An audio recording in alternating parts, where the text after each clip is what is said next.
Leadership to me, in a real simple definition, is that you're there to serve others in a way that brings out the best in them and the best in yourself. So if you think about that definition, we're all leaders at some point in time. Many times during our day, we're leading, if that's how we're behaving. If what we're doing is serving others in a way that brings out the best in them and the best in ourselves, we're leading.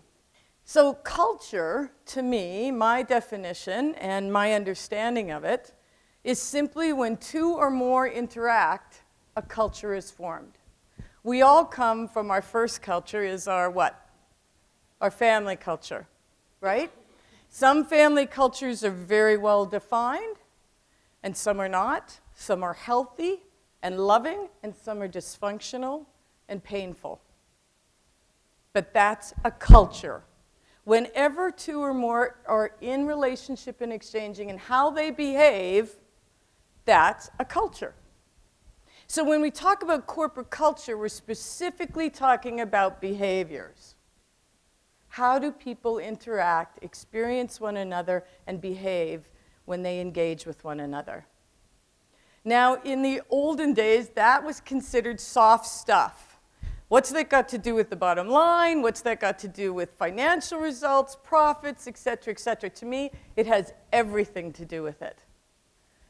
Because we're not machines. We show up every day with hearts, souls, minds, feelings, thoughts. We don't leave those at home, right? And as people, what do we really care about? Am I loved?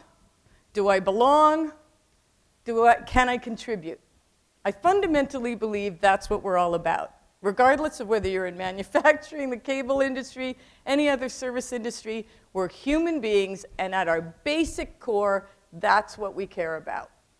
And I got a call from a fellow private equity guy that I knew, and they had gotten involved in the asset that I went on to run.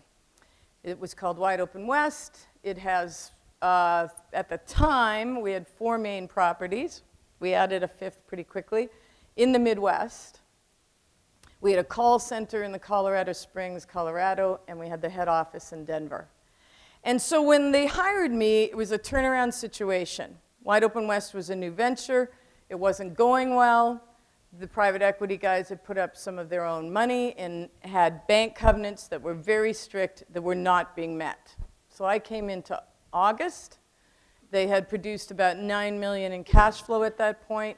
In order to get off the bank covenant that would cost them $160 million personal guarantees, we had to produce $16.5 million by year end. So we had to produce more cash flow in the last 4 months, than they had all year. And I had to come in and turn everything around. So I did my 120-day plan.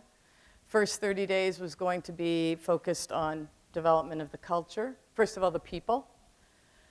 60 days, we're going to focus on the culture, then operations and metrics, and then performance. And so in that time frame, I brought together at the time, we had about 600 employees at the time, brought together the 48 influencers and leaders. They didn't necessarily have to have a leadership title, but I had evaluated that they were influencers. And we locked ourselves in a room for 3 days and we talked about culture and how we were going to operate and behave and how we were going to, most importantly, differentiate ourselves. Because basically what I said to them is, you guys, we are competing against the 2 top Goliaths of our industry. We're David. We have a slingshot. How are we going to win and compete against these guys? We will not be able to do it on product. We will not be able to do it on price. We will never have the capital resources they have for R&D and innovation. How do we do it? Well, to me, the answer was simple. There's only one thing that can't be duplicated. Because, right, we live in a fairly commoditized world. So how do you differentiate in a fairly commoditized environment? The only differentiator is yourself, is the individual. Nobody's me. Nobody's you. Nobody thinks and feels and acts like you do. So to me, our differentiator was going to be our people. How we engaged internally and how they then engaged to the external customer. So about 80% of our focus is on the internal customer, on the employee, on the associate, on the team member. Because if they're taken care of, they'll more than take care of the end customer. So when I came to WOW, I talked about the fact that we were going to create a culture that at the center of everything was our heart and soul, who we were as people and what we valued.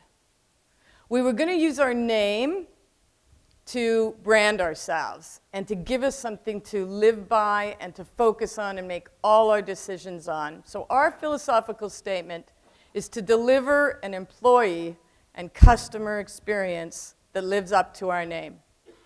So every strategic decision, operating decision, every operating initiative that we brought in and decided on would go through that litmus test.